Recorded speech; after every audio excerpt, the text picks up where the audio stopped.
And for anybody who thinks that a cashless society is just a pipe dream, wait until you hear what Citibank has now done in Australia. Citi has just issued this week. They are no longer accepting cash at any of their branches in Australia. We begin there right now. This is absolutely incredible. Less than a week after India's surprise move to scrap its highest denomination cash notes, another war on cash has intensified now in Australia.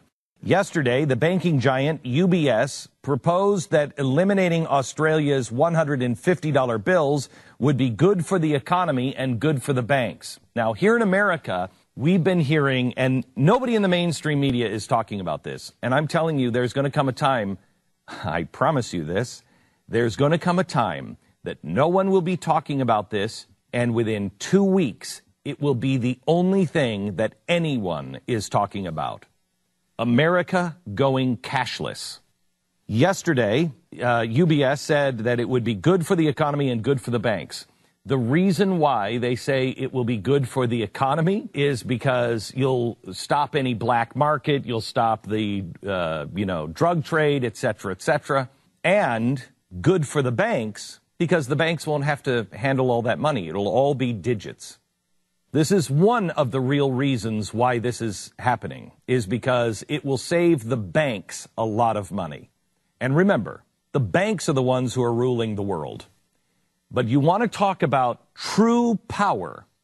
True power comes from everyone knowing exactly where you've spent your money, every penny, you not having the ability to make any transaction at all in cash. So somebody wants to stop you, all they have to do is freeze your funds. All they have to do is wipe out your bank account. In a time where our Pentagon is being hacked by the Russians, the banks are saying, let's digitize everything. You want to wipe out the debt? You want to wipe out the $1 trillion of debt? Digitize everything and then have some catastrophic failure. Well, I guess we all have to start over again. Well, I guess everything's been equalized now. Yes? Isn't that the plot for Mr. Robot? Yes, it is. Essentially. In September 2015, Australian bank Westpac published its free credit report, its cash-free credit report, suggesting that the country would become cashless by 2022. In July 2016, Australian Payments from Tyro published an enormously self-serving blog touting the benefits of a cashless society, saying, quote, it's only a matter of time. The media and the political establishments have now chimed in as well. 2 days ago, Citibank, yes, the Citibank that we have, announced it was going cashless at its Australian branches. In February of this year, Sydney Morning Herald released a series of articles, some of which were written by officials from Australia's Department of Treasury, suggesting that eliminating cash will save billions of dollars and moving to a cashless society is the next step for the Australian dollar. The government, media, and banks and academia now have formed a single unified chorus to push the idea to consumers that cashless is good for everyone. And it's happening across the planet now. Australia, India, Europe, and in North America, partially right. Going cashless will save a lot of money. Paper currency is costly to transport in large quantities due to the need of security. But it is also accurate to suggest that going cashless will be good for the banks. As UBS pointed out yesterday, demonetizing Australia's $50 and $100 bills would force anyone holding those notes to deposit them back into the banking system. So bank deposits would rise as a result. So would bank profits. Now let me think.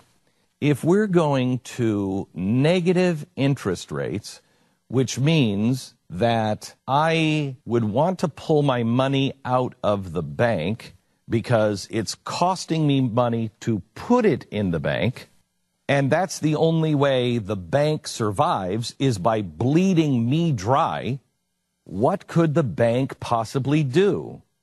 Well, if I'm taking my money out because they're giving me a haircut, they're just taking 1, 2, 3%, or if the government so deems it, 10% of whatever I have in my bank, I could either take my money out or the banks could make it so I couldn't take my money out.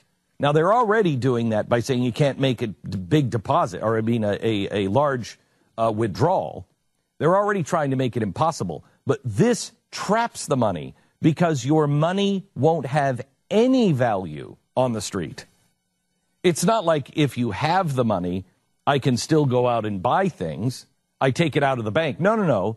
They will outlaw all cash transactions. So no one will take cash, and cash will have zero meaning. So it would be like trading in toilet paper. That way, I have to do business with the bank. They are able then to give all of us a haircut because all of us have to have our money in the bank. And every transaction you ever make will be tracked. So you want to if you ever wanted to be off the grid for whatever reason, you can't be. You just can't be. If you want to, let's say, close the loophole on, I want to sell my gun to my friend Steve for $200.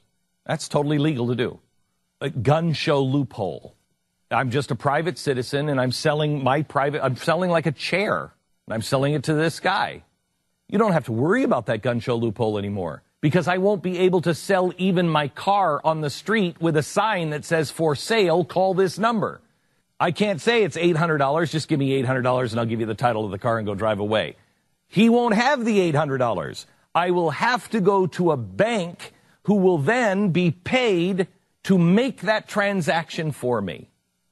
Even policy wonk academics would have the rare opportunity to take their lousy theories and PhD dissertations for a test drive. This means your politicians have more control over your savings and fewer obstacles to impose capital controls and engage in civil asset forfeiture. Remember what we were fighting against a year ago or so? Civil asset forfeiture, where already the government is just taking it and saying, well, we don't know where this money came from. Oh, well, you have been charged with a crime, so we're just going to take it from you. And then you're guilty. They don't give it back. You have to go to court to get it back from them. Prove that you're not a criminal. Prove that you're not a criminal. Prove that that money, prove that that asset was yours. And we've been railing on this, saying this is a really dangerous precedent.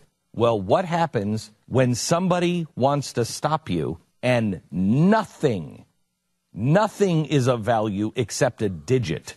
You are an absolute slave to the system. Well, you want to talk about Bitcoin going through the roof and gold. It is up, by the way. Bitcoin is up? Yeah. Cash is one of the few remaining options for financial privacy that doesn't create a permanent record of every purchase or transaction you make. It's also an easy way to reduce your exposure to risk in the broader financial system. Think about this. The banking system is full of institutions that never miss an opportunity to demonstrate they can't be trusted with our money. Hardly a month goes by without some major banking scandal. They're caught colluding on exchange rates, manipulating interest rates, fraudulently establishing fraudulent accounts. It's disgraceful. In many banking systems across the world, especially in Europe right now, banks have precariously low levels of capital and already suffering the effects of negative interest rates. In the United States, banks routinely employ very clever accounting tricks to conceal their true financial condition. You won't have a say in the matter. Here's what could happen. And all of these things are contingent on 1,000 different things. And it doesn't have to be this way. But what could happen is a major global financial disaster where the markets all around the world are hit and hit hard. A global banking holiday where everything has shifted so much they've got to get a handle on the global markets because somebody hacked into the market, somebody did something wrong, somebody made a policy that was bad, a country collapsed, there was a terrorist strike. It doesn't matter what happened, but there is a global impact on the markets. And we have a global depression and a collapse of confidence in the banks in the governments and in currency. And so the government says, banking holiday, okay, we're set. 2 weeks later, everybody bring all cash in. We're banning all cash. Bring it in, and we're resetting this as a global market, global cash. It's all in digits. And by the way, if you don't bring your cash in and you're caught trying to buy anything in cash, you're trying to buy anything without digits, you'll be thrown into jail. It's pretty much what happened in the Great Depression. Don't think that it can't happen now. This is the kind of thing, all you need is an excuse. What is, I just asked the financial advisor that we had on yesterday, or day before. I said, so is there another TARP? Yeah, it's this. What's going to save the banks? Because the minute you get scared, you're going to pull your money out, and then it all collapses. Well, they already have the right. Check your bank. Call your bank. Ask for the fine print. Almost all of the banks have changed their fine print to where a bail-in is now their right. That if the bank becomes insolvent, they can take the same percentage of everybody's account to pay off the debts that they have. So you're the last line. You're the last creditor that they have to pay. You think that you're the first creditor because what you're doing is you are loaning your hard-earned money to the bank. The bank then takes that and makes more money on your money by lending that money out to somebody else. But the bank also has made investments in the stock market, in mutual funds, in treasuries, in all kinds of different things. So they've made investments. They've also made loans to other people that they can't cover if everybody starts to default on their loans. So there's a hierarchy of who gets paid back. You are now the creditor of last resort. You are the last person the bank has to pay back. You lose your money. And that's all in writing now. If they want to make sure the rich get richer, if you want to see the biggest heist in human history, it's this. Force everyone to put their money into the bank, and then they'll pay off who they will, and then they'll divvy the rest out to you. It's really amazing how this has just creeped up on the world. And what have we been doing? We have been arguing over other things. Nonsense. Yeah. No, not even other things. We're not even talking. We haven't been arguing for the last year and a half about anything important. Yeah. We've been arguing about, Miss Universe. Mm-hmm. We haven't been talking about anything important. And look at what's happened this week have we? Who's we? I mean, I know. I'm saying the Western world. Generally speaking, the Western world, and especially North America, has not been paying attention to what's happening. And people really in Australia, that this is happening at Citibank branches in Australia, and think, that's Australia. I want to make sure it's clear. I want to clarify something. This is not all branches. I thought it was all branches. Some branches. It's some branches. So they're just starting this now at Citibank. But they say the government, media, banks, and even academia have formed this single unified chorus to push the idea to consumers. Cashless is good for everybody. And it's happening across the planet, from Australia to India, Europe to North America. This isn't limited to India. Australia. Nobody's paying attention to what's happening in India.